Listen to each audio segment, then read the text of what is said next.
பணமே தேவையில்லை அப்படின்னு சொல்லக்கூடிய அளவுக்குலாம் நான் இன்னும் வளரல, அப்படிலாம் நான் சொல்ல மாட்டேன். பணம் வேணும், அது ஒரு போக்கு. அதாவது பணமே வேண்டாம்னு சொல்கிறவங்களாம் நிறைய பணம் வச்சுருக்காங்க, அதையும் நம்ம கவனிச்சுக்கணும். 24 மணி நேரம் நம்மளை உழைங்கன்னு சொல்கிறவங்க யாரும் 24 மணி நேரம் உழைக்கிறதுலாம் கிடையாது. அவங்களாம் சண்டே நிம்மதியாக தூங்குறாங்க, மத்தியானம் கரிசோறு சாப்பிட்றாங்க, வருஷத்துக்கு ஒரு தடவை ஃபாரின் போயிடுறாங்க, சந்தோஷமாக கால்ஃப் கிளப்பில் விளையாடிட்டு தான் இருக்காங்க. ஸோ பணமே வேண்டாம்னு சொல்லக்கூடிய அளவில் நம்ம வளர்ந்துருக்கோமா அப்படிங்கிறதுலாம் எனக்கு தெரியல. பணமே வேண்டாம் என்று சொல்லுவது தனிநபர் சம்பந்தப்பட்ட முடிவு. ஒன்று உங்களுக்கு அதிகமாக இருக்கிறது வேண்டாம்னு தோணும், எனக்குன்னா அதுவே வரலைங்கிறப்ப பணம் என்பது ஒரு முக்கியம் தான். ஆனால் படிப்பு வந்து பணத்தை மட்டுமே ஈட்டுவதற்கான முயற்சி நீங்கள் நம்ப ஆரம்பிச்சிட்டிங்கன்னா உங்களுக்கு படிப்பு மேலே மரியாதை போய்டும். ஒன்று. ரெண்டாவது, வெறும் பணம் மட்டும் தான் அதுலேருந்து கிடைக்கும். அப்புறம் உங்களுக்கு சின்ன வயசுலலாம் பெருசாலாம் ஒரு பெரிய இதெல்லாம் இருக்காது. நான் வந்து ஒரு 7,000 ரூபாய் சம்பாதிக்கிறப்ப என்னுடைய பெரிய டார்கெட்டே வந்து ஒரு 10,000 ரூபாய் சம்பாதிச்சு. நான் சென்னைக்கு வரப்போ தான் நினச்சேன் 10,000 ரூபாய் சம்பாதிக்கணும் லைஃப்பில் அப்படின்னு. அந்த கனவை, அந்த 10,000 ரூபாய் சம்பாதிச்சு நம்ம என்னென்னலாம் பண்ணணும், நம்ம அப்பப்பெல்லாம் கனவு காணுவோம்ல, அது மாதிரி நான் அடிக்கடி கனவெல்லாம் காணுவேன். 10,000 ரூபாய் சம்பாதிச்சு என்ன பண்ணணும்னு. அந்த கனவை நான் முழுசாக காண்றதுக்குள்ளே எனக்கு 12,500 ரூபாய் சம்பளம் கொடுத்துட்டாங்க.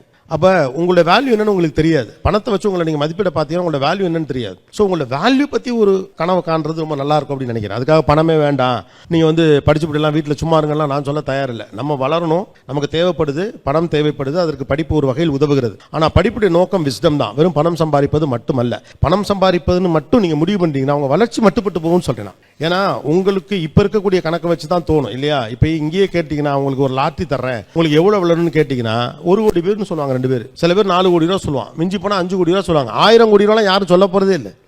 100 கோடி ரூபா விளையாடணும் அப்படின்னு யாராவது கேட்க போகிறோமா என்ன? அதெல்லாம் வேண்டாப்பா, நம்ம சிம்பிளாக இருப்போம். 100 கோடி வச்சுக்கிட்டு என்ன பண்ணுறது நமக்கு தெரியாது. நமக்கு 1 கோடி ரூபானா நம்மகிட்ட ஒரு கணக்கு இருக்குது. 30 லட்ச ரூபா கடை இருக்குது, அதை அடைச்சிருவோம். 30 சுடிதார், 30 பேண்ட் சட்டை. கல்யாணம் ஒன்று சிம்பிளாக நீட்டாக முடிச்சுட்டு 20 லட்ச ரூபாய் பேங்க்கில் ஃபிக்ஸட் டெபாசிட்டில் போட்டால் பேசாமல் இருக்கலாம், அவ்வளோதான். 1 லட்ச ரூபாய் கணக்கு வச்சுருக்கோம். அப்போ பணத்தை வச்சுருக்கப்ப கணக்கு வரும், விஸ்டம் வச்சுருக்கப்ப உங்கள் வேல்யூ வரும். உங்கள் வேல்யூ 100 கோடியாக இருக்கலாம், உங்கள் வேல்யூ 10,000 கோடியாக இருக்கலாம். உங்கள் வேல்யூ எல்லாருக்குமே ஆளுக்கு 1 கோடி சம்பாரிச்சு கொடுக்கக்கூடிய அளவு கெப்பாசிட்டி உள்ள ஆளாக நீங்கள் இருக்கலாம்.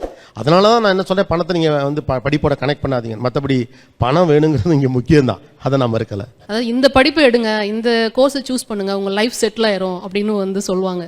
பட் நம்மளுக்கு தான் தெரியும் ஒவ்வொரு ஸ்டேஜ் போக போக இன்னும் நம்ம ஓடிக்கிட்டே தான் இருக்கோன்னு. இந்த லைஃப் செட்டில் ஆயிரும் அப்படிங்கிற இந்த டேர்மை நீங்கள் எப்படி பார்க்குறீங்க? இல்லை, என்ன படித்தா என்ன நடக்குங்கிற எக்ஸ்பர்ட் ஒப்பீனியனை ஓரளவு நீங்கள் ஃபாலோ பண்ணுறது பெட்ரு தான். ஏன்னா அவங்க அதில் அது சார்ந்த துறை சார்ந்த வல்லுநர்களாக இருக்கிறப்போ, நான் என்னுடைய கன்சர்ன் என்னன்னா அதில் அது உங்களுக்கு செட் ஆகுமா நீங்கள் கவனிக்கணும் அப்படிங்கிறத நான் மறுபடியும் சொல்ல ட்ரை பண்ணுறேன்.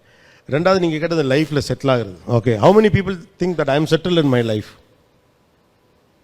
நீங்கள் செட்டில் ஆகிட்டீங்கன்னு யாரெல்லாம் நினைக்கிறீங்க? நான் நினைக்கிறேன் கீழே ஒருத்தர் இருப்பான், மேலே இருக்கவங்க எல்லாம் செட்டில் ஆகிட்டாங்க அப்படின்னு நினச்சிட்டு. இந்த மண்டபத்தோட ஓனர் செட்டில் ஆகிட்டாருன்னு நம்ம நினச்சிட்டு இருப்போம்ல, அவர் இந்த பக்கத்து ரூமில் இருந்தாருன்னா போய் கேளுங்க. அட ஏன் தம்பி, என் கதையை 10 நாள் இங்கே போட்டு சொல்லலாம். இந்த ஏரியாவில் ஒரு செல்வந்தர் இருப்பார், லைஃப்பில் யாருமே செட்டில்லாம் ஆகுறது கிடையாது. செட்டில் ஆகிட்டா லைஃப் போர் அடிச்சிடும். Don't try to settle.